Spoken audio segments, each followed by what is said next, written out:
Welcome to the Feminist Park Podcast. I'm Kwame. And I'm Leilani. It's great to be kicking off this journey with you all today. Yeah, we're diving into work that's really closely tied to the vision behind the Feminist Park Project, which was founded by Hussein Stuck. That project's goal is pretty ambitious, isn't it? Imagining these truly equitable public spaces, starting with the idea for an intersectional feminist park right here in Berlin. Exactly. And this podcast, well, it's kind of an extension of that. We're going to be digging into the academic research that, supports and informs that kind of vision. We'll be taking these dense, sometimes quite academic papers and really pulling out the core and insights. And looking at them through specific lenses, things like environmental justice, intersectionality, anti-colonial thought, queer theory. All the stuff that helps us think critically about space. So for our first deep dive, we're actually starting with some background research that Hussein came across early on.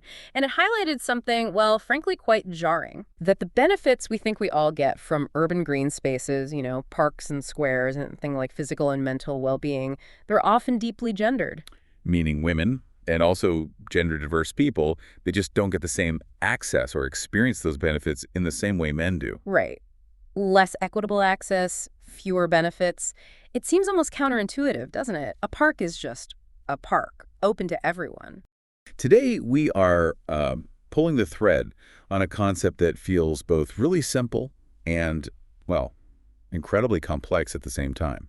Yeah, it kind of shapes everything around us, often in ways we don't even notice. Exactly. We're diving deep into this idea of the gender data gap and the kind of startling reality of what's called the default male. Mm-hmm. Our mission here is really to explore how this lack of comprehensive data, often coming from a very male-centric view, makes the experiences and needs of women and, others who don't fit that assumed mold basically invisible. Right, across so many areas of life. Everywhere. We'll look at how it plays out in the language we use, the culture we consume. All the way to how our cities are designed. Yeah, the safety of public spaces, even seemingly small things like waiting for the loo. Absolutely. And we've looked at some really compelling source material that brings this whole issue into sharp focus. It uses specific examples, research findings. Show how widespread it is. Exactly. How impactful this phenomenon really is. The core argument presented is that the world, well, for the most part, it's been built and understood through the lens of a specific, often kind of unacknowledged, default human. Male default. The male default. And if you don't fit that default, well, your needs often get overlooked, your contributions aren't seen, your very presence is sometimes just treated as an afterthought. And it's not just abstract, is it? No, not at all. It has tangible, sometimes actually dangerous, real-world consequences. And the sources we looked at, they don't really ease you in gently. They hit you right away with a pretty powerful example. One piece mentions research findings that it was, and I quote, shocking that the physical and mental benefits arising from urban green spaces are gendered. Gendered, yeah. Meaning women have less access to these benefits than men. Right. And that finding, it goes on to explain, the reason isn't that women don't want to use parks or green spaces. It's about the design. It's the design. Some parks, because of their specific amenities, their features, the whole layout, they are, quote, seemingly more oriented to men's needs and preferences, thus being more used by men than women. Wow. Just think about that for a second.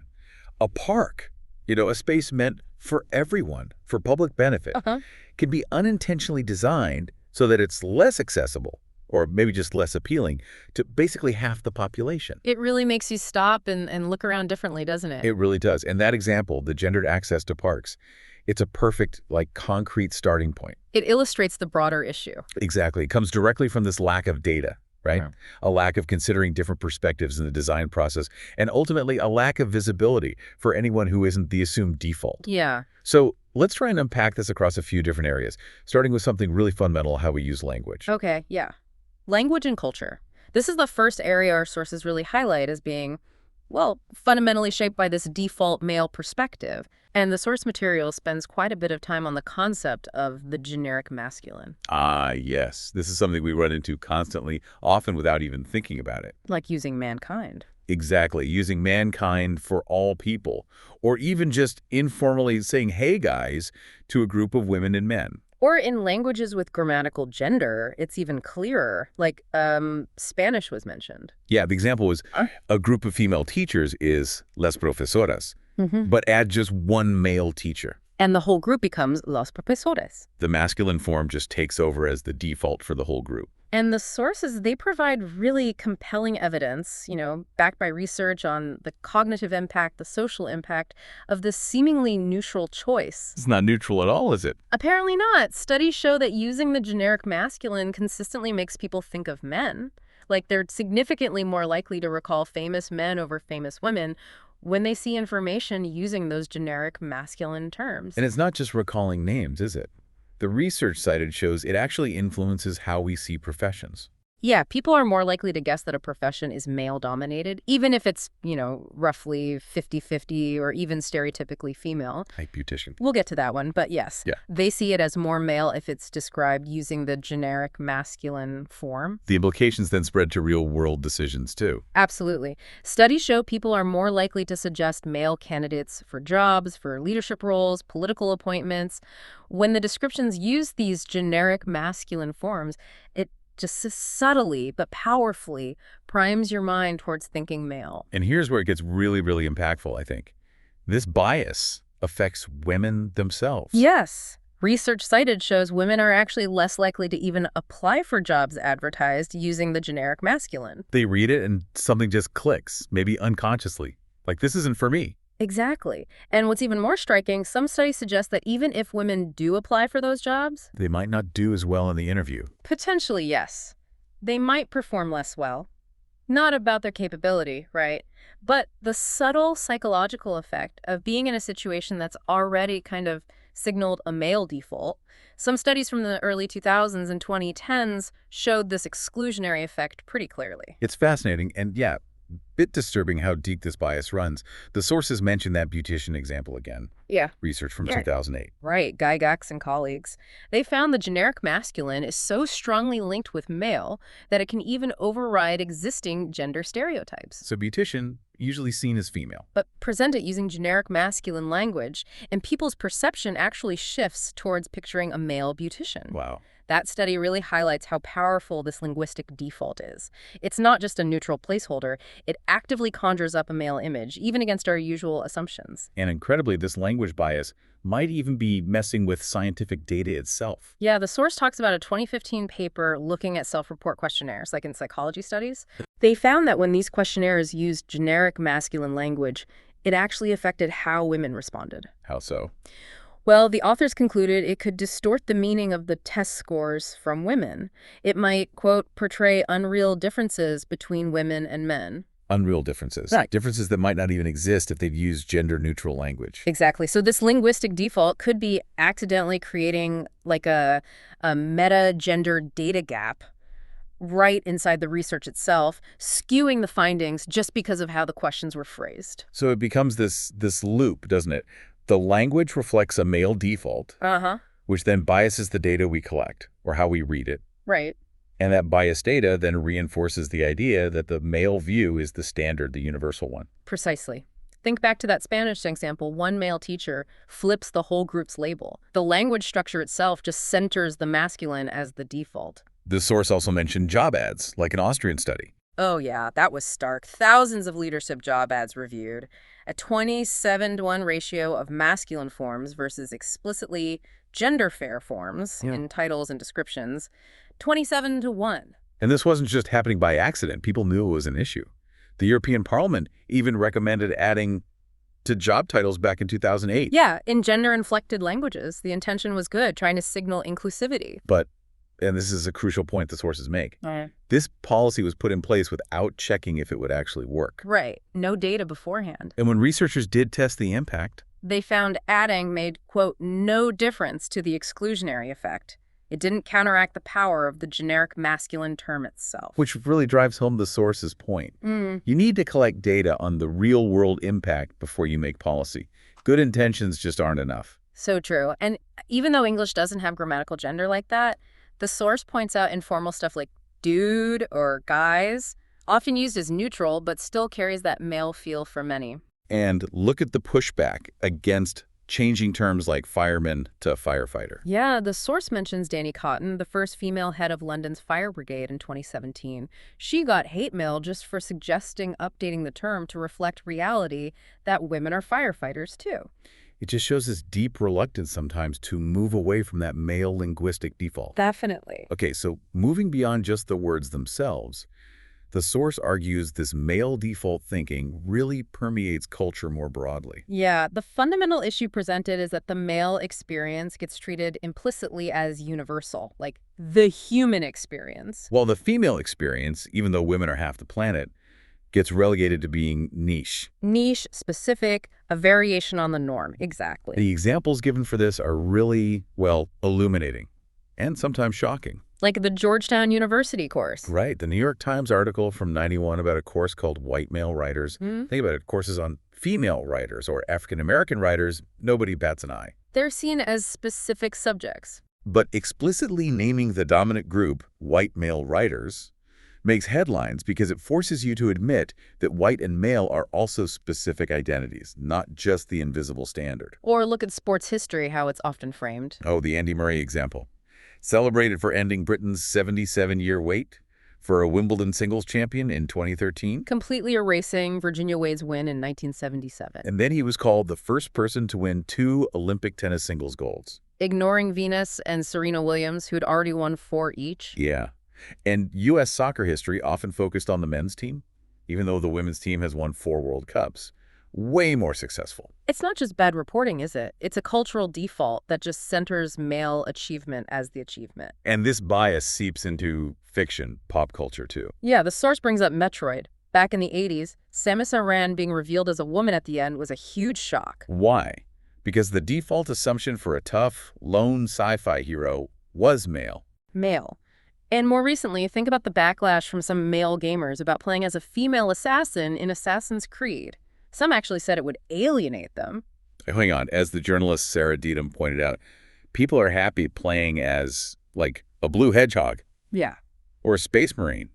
Or someone taming dragons. Right. The source's point is, it's not about realism versus fantasy. The key difference is Sonic the Hedgehog is male. He's the standard, the unmarked gender, even as a hedgehog. Whereas a female protagonist, even a human one, is seen as the atypical choice. And you see this hostility with female versions of established male characters, female Thor, female leads in Star Wars, female Doctor Who. The complaints are always PC culture, virtue signaling, loss of a male role model. As if male role models haven't dominated basically forever. The male is the default, and changing that is seen as political. This cultural bias even shapes how we organize information, like on Wikipedia. Yeah, the source uses that example. The main England national football team page. It's the men's team. The women's team page has to be specifically labeled England Women's National Football Team. And that split, American novelists versus American women novelists. There was also a 2015 study looking across different language Wikipedias. Articles about women consistently used words like woman, female, lady. But articles about men Rarely used man, masculine, gentleman. Why? Because male is assumed. It goes without saying. It's the implicit standard. And this isn't just a modern digital thing, is it? The source points to a long history of women's work being erased or misattributed. Oh, definitely. Another consequence of the male default, if male is the norm, achievements by others are just less likely to stick or be credited correctly. The examples are, well, kind of infuriating. Felix Mendelssohn publishing his sister Fanny Hensel's music under his name. Because opportunities for women composers were basically zero, despite her talent. Took ages for her work to be credited back to her. Classical scholars doubting the Roman poet Sulpicia because her work was too good or too smutty for a woman.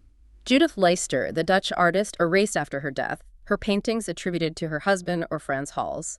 Took centuries to rediscover her. Caroline Louisa Daly, 19th century artist, sketches attributed to men, one wasn't even an artist. Hertha Ayrton, the engineer and inventor, she nailed it when she said, "An error that ascribes to a man what was actually the work of a woman has more lives than a cat." Oof. That still feels true, sadly. That bias to credit men. Especially in science history, textbooks often credit Thomas Hunt Morgan for chromosomal sex determination. Overlooking Nettie Stevens' earlier foundational work with X and Y chromosomes. Right, or Cecilia Payne-Gaposchkin discovering stars are mostly hydrogen and helium, revolutionary. But her supervisor told her it was clearly impossible, discouraged her, then published the same finding himself years later, getting most of the credit initially. And the most famous one, probably, Rosalind Franklin's crucial DNA work. Her photo 51 was key. Essential for Watson and Crick's model. They got the Nobel. Her contribution was sidelined for a long time. All this feeds into that idea of a male-dominated canon in music, literature, art. Yeah, the source mentions Jessie McCabe, the student who found 0 female composers on her A-level music syllabus, 63 works. And the exam board's defense: female composers were not prominent. Which just ignores the thousands who existed. Like the International Encyclopedia of Human Composers lists over 6,000. The issue isn't existence, it's exclusion from the canon, which is subjective, based on perceived influence, and perpetuated by education and performance choices. The source contrasted Barbara Strozzi and Francesco Cavalli in the 17th century. Strozzi published tons of music, was popular then. More than most contemporaries, yeah.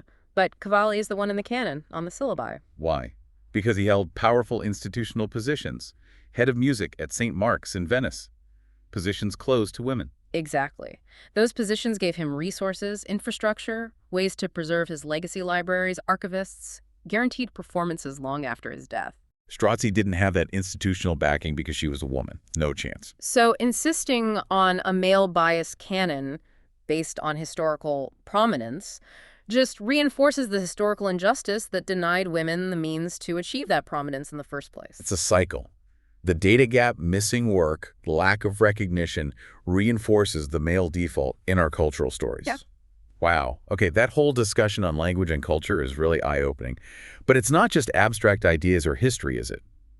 Let's shift now to how this bias shows up in the physical world, urban planning, infrastructure.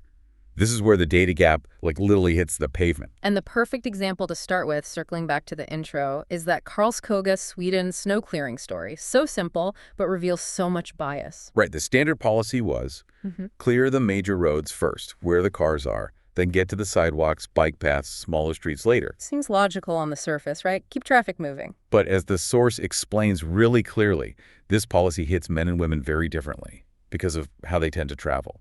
Yeah, data from loads of places, France, U.S. cities, Sweden itself consistently shows women are way more likely than men to walk or use public transport.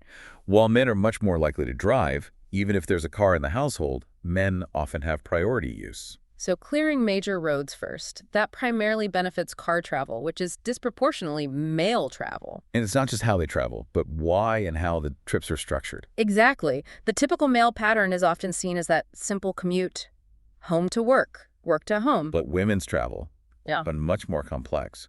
The source calls it trip chaining. Trip chaining, right. Because women globally do most of the unpaid care work, maybe 75% according to some sources. So their daily travel involves multiple stops. Drop kids at school, take mom to the doctor, grab groceries, maybe fit in their own paid commute somewhere. And these trips are often local, on foot, or using public transport, using the very paths and local streets cleared last under that old policy. So the consequence is the routes most vital for women's daily lives, getting to paid work and doing essential unpaid care, become hazardous in winter. The source mentions a study in Skåne County, Sweden. Looked at the cost of pedestrian falls needing hospital treatment in winter. Just one county, one winter estimated cost was 36 million kronor. That's over 3 million pounds. Yeah, covering healthcare, lost productivity. And that's probably an underestimate because minor falls often go unreported but still cause problems. The source also mentioned the political reaction when this story got out. Some critics claimed changing the policy prioritizing paths first was a failure because injuries spiked. But they twisted the data, didn't they? They failed to mention it was pedestrian injuries spiking under the old system. The data actually showed the previous system, prioritizing cars, was dangerous and costly for pedestrians. Right. The problem wasn't the new idea, maybe just execution or needing more resources overall, but the data clearly showed the bias in the old way. And this snow clearing is just one example of a broader transport planning bias.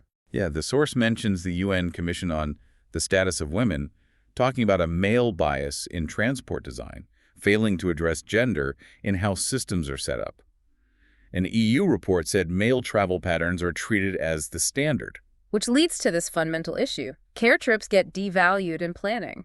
Compulsory mobility is often just defined as travel for work or education. While essential care trips, getting kids, shopping, elder care, are seen as less important, maybe even expendable me time. Which is ridiculous if you're the one doing it. And funding often reflects this. That World Bank report showed 73% of their transport funding went to roads and highways. Serving long-distance commutes, freight more typically male patterns. Local transit, pedestrian stuff gets much less. Even where infrastructure goes can be gendered. That Lesotho village example was powerful. Oh, right. They collected sex disaggregated data before building a road. Women wanted it to go towards clinics, schools. Reflecting their care roles. But the men wanted towards a market they reached on horseback. Totally different priorities based on different roles. Shows why you need the data. And the actual experience of using transport is gendered too. Women often travel encumbered, right? Yeah, pushing prams, carrying shopping, helping kids or elderly relatives. That London survey found women were significantly less satisfied with streets and pavements after walking. Probably because they're dealing with rough surfaces, narrow paths, steps, no ramps. Things that make it much harder with a buggy.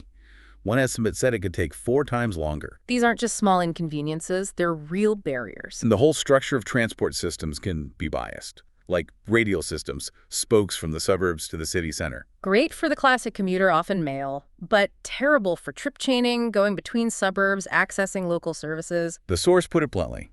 The useful, not so useful binary falls rather neatly onto the male-female binary for those systems. Yet despite all this, there's this persistent, massive data gap in transport planning itself. Authorities see women's patterns as complicated or atypical. One planner quoted said they think everyone has universal needs. Which the researcher, Luke Tusider, said is completely untrue. Women riders raise a whole load of different needs: safety, access with kids, reliable local routes. Needs that aren't being met, but instead of trying to understand them. Transport authorities often just fail to collect data by sex or even separate the data they already have. The source gave examples. UK stats barely break down by gender for bus or rail use. India, same problem. EU report noted a paucity of data. U.S. annual report mentioned women twice, apparently, but not even with usable stats. And there's a subtle gap, too, in how data is categorized. Paid work travel, one neat category. Employment. But care work travel. Split into tiny bits: shopping, accompanying child, personal business, sometimes lumped with leisure.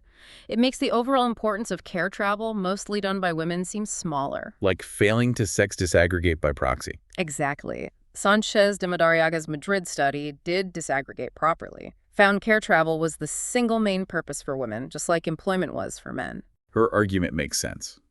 If authorities had to collect and properly break down travel data by sex, they couldn't ignore care travel anymore. They'd have to take it seriously. This male-biased view extends to housing and zoning, too. Those laws often came from decades ago. Based on that old model, breadwinning husband commutes out, wife stays home, home is just for leisure. Which, as Sanchez de Madariaga noted, reflected the reality of the decision-makers then and maybe still now. But not the reality for most women, for whom home is also a major workplace for unpaid care. And the scale of that work is huge. IMF says women do 3x more unpaid care globally, twice the childcare, 4 times the housework. The source had that stark example from Uganda. Women, nearly 15 hours combined work care, basically no leisure. Men, less digging, negligible housework, childcare, 0 fuel water collecting, about 4 hours leisure. Zoning based on the male model ignores this completely. And the devastating impact of this shows up in things like that Brazilian public housing scheme, Minha Casa, Minha Vida. The source really critiques it. Or the main problem, location, right? Huge problem. Built way out on the periphery, far from jobs, services, transport. Like 60% of units were a 30-plus minute walk just to get to transit. Meaning commutes of hours each way. Yeah, 2-3 hours or more. And the public transport provided was often terrible. And this hit women hardest. Definitely. Because men dominate car ownership in Brazil, 71% of cars, twice as likely to use them. Women were stuck with bad public transport for these nightmare commutes. Plus, they were moved miles away from their support networks, like family who help with childcare.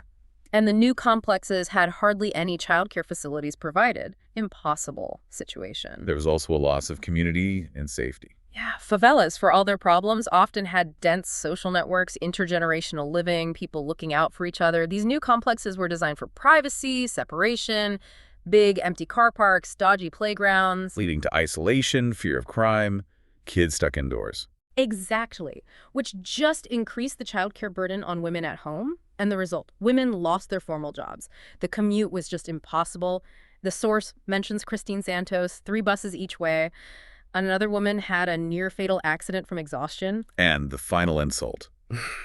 Women trying to start businesses from home to survive. Selling food, cutting hair, whatever. But unlike the favelas, these new places had strict zoning laws from that old male model, no businesses in residential areas. So the program moved women away from work, gave them no transport or childcare, broke their support networks, then made their attempts to cope illegal. Pretty much. Force them into illegal home businesses, risking eviction. It shows the terrible human cost of planning based on that male default, ignoring women's lives. But importantly, the source also shows it doesn't have to be like this. Vienna is presented as a real alternative. Yes, starting back in the 90s, Vienna changed its whole approach, influenced by gender planning experts like Eva Kale. They flipped the process. Instead of starting with technical stuff, they started by defining user needs first. Based on collecting sex-disaggregated data, specifically targeting women's needs as key users of public space, then they found technical solutions. Data-driven, user-centered. What did that look like in practice? Projects like the Frauenwerkstatt housing complex, designed to prioritize community, shared space, interconnected buildings, courtyards visible from flats, lots of green areas, play spaces. Safety was key. Transparent stairs, good lighting, secure parking accessed only via the flats. Like a purpose-built favela for community, the source said. Yeah, in a good way. Another example, the car-free model housing complex. They actually bypass zoning rules requiring parking spaces. And use the money saved for. Communal rooms, laundry, amazing play areas. Not explicitly just for women, but the outcome caters much better to women and caregivers less likely to drive, more likely to need those shared facilities and kid spaces. It's such a contrast. Intentional design based on data about actual needs versus design based on an invisible male default. Exactly. It shows you can do things differently and better. Which leads nicely into our next section, bringing together public space and safety, starting with something really basic, but again, deeply affected by this data gap. Public toilets. Ah, yes, the queue for the loo. The source starts with that relatable example from the Barbican in London. They made some toilets gender-neutral with urinals and others gender-neutral with cubicles. And guess what happened? Predictably, only men used the urinal ones. Everyone else piled into the cubicle ones, causing huge queues. It highlights that simple design flaw. Equal floor space isn't equal usability. Because urinals let men get through much faster, more people per square foot. Female toilets with only cubicles just can't match that turnover. And women take longer anyway. Right. Up to 2.3 times longer. Yeah, for loads of reasons. Biology and social roles. Women are the majority of elderly and disabled need more time, more likely to be with kids or others needing help. Periods mean changing products. Pregnancy reduces bladder capacity. And UTIs, urinary tract infections, women are 8 times more likely to get them, meaning more frequent urgent trips. So equal floor space is just formal equality, not substantive equality, because the needs are different. It's designing for a universal user who doesn't exist for women. And the problem goes way beyond just queues at the Barbican. The source highlights a global crisis in toilet access. A third of the world lacks adequate sanitation, and a third of women lack safe access. Safe access, yeah. Meaning using fields, ditches, insecure facilities where they're vulnerable. WaterAid estimated women and girls spend 97 billion hours a year just finding a safe place to go. 97 billion. Think of the lost productivity, lost education, the constant stress. It's a massive public health crisis, too. India example, 60% no toilets, 90% surface water contaminated, leads to disease. And it's worse for women, not just safety, but the intense shame around public urination for women, much more than for men who can often go anywhere. So women wait till dark, increasing risk, or don't drink, risking dehydration, like those girls in U.S. tobacco fields. But crucially, the source makes an economic case for providing toilets. That Yale study in South Africa. Right, in Khayelitsha. They modeled the link between toilet access, walking time, and sexual assault risk for women. And calculated the costs of assault, tangible costs like medical, lost earnings, court costs, and intangible ones like pain and suffering. What they found was amazing. Doubling the number of toilets cost $12 million. But it halved walking distance, cut sexual assaults by 30%. And the savings from fewer assaults. More than offset the cost. It resulted in a $5 million net benefit. Wow. So failing to provide safe toilets isn't saving money, it's a false economy. Exactly. The hidden costs, health, economic loss, human suffering are way higher than the investment needed. Another clear case where the data gap leads to bad, biased decisions. This safety issue connects right into women's experience of public spaces and transport generally. The source talks about that constant background threat, that stew of menace. Yeah, from low-level stuff like smile love that can escalate right up to assault. And a huge issue is underreporting. Women often don't report, especially the low-level stuff, because they don't think they'll be taken seriously. That Nottingham police example is key. They started recording misogynistic behavior as a hate crime incident. And reports shot up. Not because it was happening more. But because women finally felt like someone was acknowledging it, might take it seriously. It's compounded because men often don't see it, right? Harassers don't usually do it when a woman has a male companion, and men experience it far less themselves. That Brazilian survey. 2/3 of women victims on transit versus 18% of men. So men might dismiss reports, I've never seen it, because it's not the reality. Another data gap. The official stats on transit harassment show massive underreporting. DC, NYC, London, tiny numbers compared to survey prevalence. Baku, Azerbaijan. 0 reports filed. It shows a systemic failure in reporting, not a lack of incidents. And when women do report, The experiences can be awful. Bus drivers saying, "What do you expect?" Deli driver telling a victim to solve it myself. shows a total lack of training, procedures, support.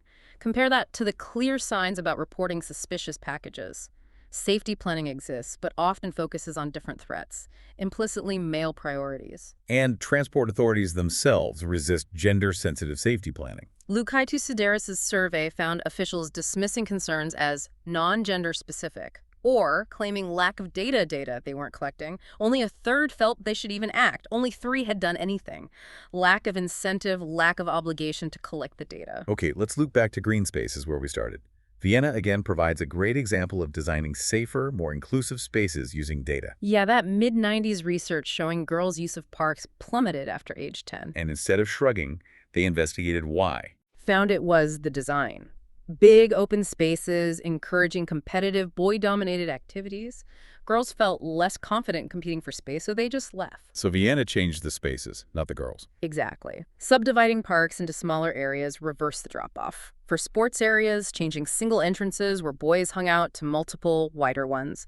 Subdividing courts for more informal activities girls preferred. Subtle changes, big results. More girls staying, more informal activity, and now it's standard practice for new Vienna parks. Malmö in Sweden did similar things, asking girls what they wanted. Right, I got a well-lit area with different levels and spaces, followed up with more spaces specifically for girls. It just underscores the point. Move away from the default user, collect data, design intentionally for diverse needs. And you get better, safer, more inclusive spaces for everyone. It shows the data gap isn't just a problem, it has solutions. All these examples, language, culture, cities, safety, they bring us back to this underlying problem the sources discuss near the end, the link between the data gap, objectivity, and that unchallenged male default. Yeah, the source notes how debates on identity politics often have figures, usually white men, dismissing gender or race concerns as niche or ideological. And the source argues it's precisely their own unexamined identity, white, male, that leads them to say this, what the source calls the logical absurdity that identities exist only for those who happen not to be white or male. Because if you're used to your group being the silent, unmarked, standard, white and male going without saying, you can forget that white and male are identities too, with their own perspectives. The source quotes Bourdieu. What is essential goes without saying because it comes without saying. The tradition is silent. Maleness and whiteness are silent because they're implicit. The default. And this silence feeds a misguided belief in the objectivity, the point of viewlessness of the white male perspective, because it's the norm. It's presumed neutral, universal, just common sense. A presumption the source calls unsound. And they even link this to politics, citing studies finding Trump support linked to white identity politics and hostile sexism. Finding this surprising, the source suggests, is only possible because we're so used to the myth of male universality. So bringing it all together, the core argument is cyclical, right? The idea that male is universal is a consequence of the gender data gap. Because data has historically focused on men, male data dominates, reinforcing male as the norm. Male universality is also a cause of the gap. Because women and others aren't seen as the standard, their needs aren't captured, their data isn't collected, which reinforces the idea they're niche, atypical. It's a vicious cycle. It positions women half the population as a perpetual minority with a subjective, less important viewpoint. Their reality becomes a deviation, not a core part of the human experience needing attention. And the outcome, as the source powerfully concludes. Women are set up to be forgettable, ignorable, dispensable from culture, from history, from data, and so women become invisible. Invisible, yeah. Wow. We've covered a lot today in this deep dive. How this default male idea and the gender data gap aren't just theories, but have real, costly, sometimes dangerous impacts. Across language, culture, city planning, housing, public health with toilets, personal safety. We've also seen the resistance people face when trying to challenge these biases, trying to get more inclusive data. Whether it's language debates, cultural representation, or transport officials dragging their feet on safety. But crucially, we've also seen positive examples. Vienna's parks and housing, Malmo consulting girls, Barcelona's buses. They prove that when you do collect the data, when you intentionally design for all users based on their diverse needs, You get better results, more equitable, more effective outcomes for everyone, not just the default group. this whole deep dive leaves us with a lot to think about, doesn't it? About how our world is built, how we understand it. Yeah. If so many basic things, words, streets are designed around this narrow, often unacknowledged default, it makes you wonder. What other invisible data gaps are out there, shaping our lives in ways we haven't even thought about yet? And what opportunities are we missing? For innovation, for efficiency, better health, stronger communities, a richer understanding of ourselves, just by failing to collect the full picture, by not seeing and designing for everyone. It really makes you wonder what else is going without saying in the systems all around us. This knowledge is a tool, really. A tool for seeing your city differently, and potentially for helping to change it. It's been a really insightful deep dive, I think. This document provides such a vital framework, especially for projects like the Feminist Park Project that are trying to build something fundamentally different. It shows just how interlinked urban design and social justice are. It really does. But it also shows the scale of the challenge, right? It requires sustained effort, real commitment, and a genuine willingness to shift power dynamics in how cities get made and managed. Definitely. It makes you think about how we ensure those voices, the ones that have been excluded, are actually heard and centered. There's another quote from Sarah Ahmed in the handbook that feels relevant here. Go on. She says, "If you have to shout to be heard, you are heard as shouting." That's powerful. It makes you ponder, doesn't it? How can the design of public space itself work differently? How can it amplify the voices of those who've been historically silenced, ensuring their needs are met without them having to shout just to be noticed? How can design itself listen? That's a really provocative thought to end on. A lot to think about. Indeed. Thanks for joining us for this deep dive.